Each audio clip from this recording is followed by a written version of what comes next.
नमस्कार, बिहार उदय न्यूज के digital platform पर आपका स्वागत है। दोस्तों, बिहार विधानसभा का चुनाव इसी वर्ष होना है और बिहार विधानसभा के चुनाव में अब ज़्यादा वक्त नहीं है। देखिए दोस्तों, हम चर्चा कर रहे हैं हर एक विधानसभा के बारे में, वीडियो बनाकर वहाँ के जातीय समीकरण, प्रबल दावेदार और 2010, 15, 20 पिछले चुनावों की चर्चा कर रहे हैं। देखिए, उसी कड़ी में आज हम चर्चा करने वाले हैं संदेश विधानसभा को लेकर। संदेशा विधानसभा को लेकर देखिए, संदेशा विधानसभा को लेकर तमाम जानकारियां देंगे, वहाँ के प्रबल दावेदारों की बात करेंगे, पिछले चुनाव की चर्चा करेंगे। दोस्तों, संदेशा विधानसभा आपको बता दें, सोन नदी बालू खनन के लिए जाना जाता है। बालू का बड़ा कारोबार है यहाँ पर और जादव का गढ़ कहा जाता है। देखिए, यहाँ हमें भी चर्चा करेंगे कि यहाँ किनकर किसके बीच मुकाबला होना है। बहनोई भौजाई के बीच होने वाला है, भाई भाई के बीच यहाँ मुकाबला होता आ रहा है। तमाम चर्चा को हम करेंगे इस वीडियो में और आपको बताएंगे।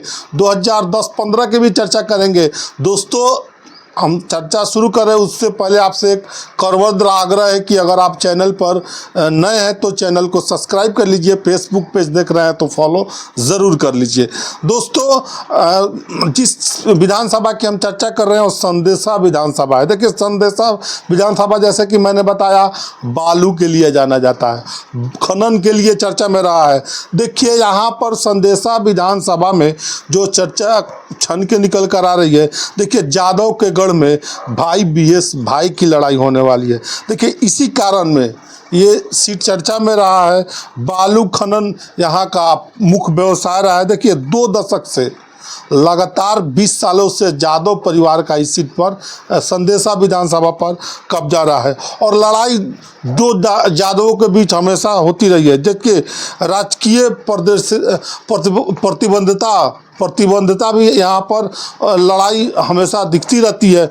देखिए, यहाँ पर जो चर्चा निकल कर आ रही है, देखिए विजेंद्र सिंह यादव हैं और दूसरी तरफ संदेशा विधानसभा में लड़ाई विजेंद्र सिंह यादव VS बनाम अरुण कुमार यादव के बीच होते रहती है। देखिए, यादव VS यादव की लड़ाई, बहनोई VS भौजाई की लड़ाई, भाई VS भाई की लड़ाई यहाँ हमेशा संदेशा विधानसभा में होते रही। देखिए, चुनावी समीकरण की बात करें तो यहाँ पर भाई बनाम भाई की लड़ाई जैसे हमने बता दिया।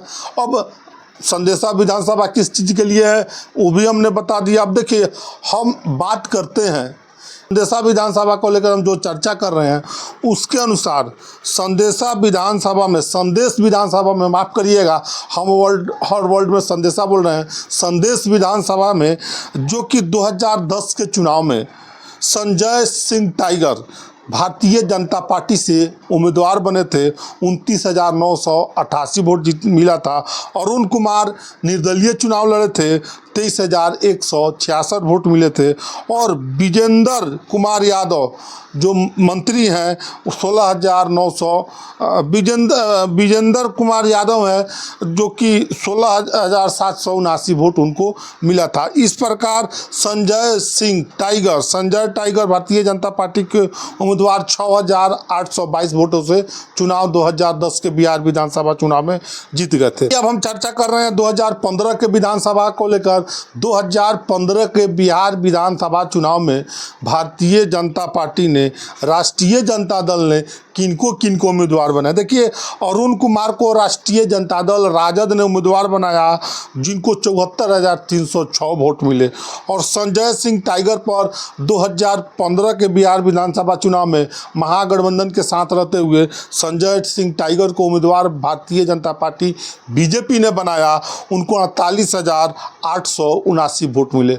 और हम बात करें, राजू यादव भी खड़ा थे communist party of India CPI से, जिनको 15,879 वोट मिले। इस प्रकार राष्ट्रीय जनता दल के कैंडिडेट अरुण कुमार लगभग 25,427 वोटों से चुनाव जीतने में 2015 का चुनाव बिहार विधानसभा चुनाव जीतने में सफल रहे थे। देखिए, ये तो 10-15 की हम चर्चा कर चुके। पिछले चुनाव 2020 में क्या आंकड़ा रहा था? देखिए, 2020 के बिहार विधानसभा चुनाव में किरण देवी पर राष्ट्रीय जनता दल ने दांव खेला और आपको बता दें किरण देवी को को 79,599 वोट मिले। उसी प्रकार विजेंद्र यादव पर जेडीयू ने दाव खेला, लगभग 28,992 वोट मिले। श्वेता सिंह पर लोक जनशक्ति पार्टी ने दावा खेला, श्वेता सिंह पर 28,500 वोट मिले। इस प्रकार आरजेडी के किरण देवी लगभग 50,607 वोटों से बड़े मार्जिन से चुनाव जीतने में किरण देवी सफल रही।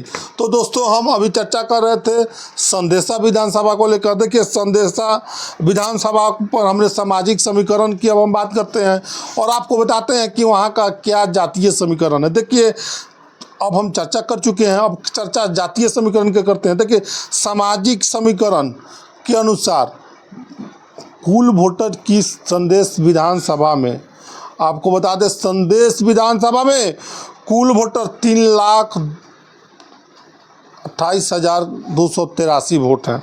उसी प्रकार उसमें पुरुष वोटर 1,57,584 है, महिला वोटर 1,42,527 है। यादव बहुल इलाका कहा जाता है।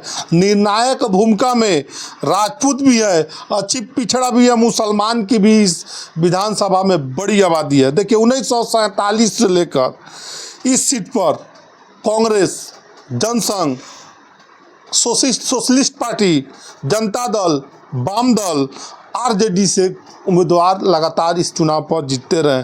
बीते 3 चुनाव में 2 बार आरजेडी जीती है, 1 बार बीजेपी चुनाव यहाँ जीतने में सफल रही है। संदेशा विधानसभा, देखिए, संदेशा विधानसभा की हम चर्चा कर रहे हैं, वहाँ के एक एक आंकड़े और दावेदारों की बात कर रहे हैं। देखिए, यादव का गढ़ आरजेडी का भी गढ़ कहा जाता है संदेशा विधानसभा को। यूं ही नहीं कहा जाता है, लगभग 50,000 के ऊपर मतों से आरजेडी के कैंडिडेट 2020 के चुनाव जीतने में सफल रहे।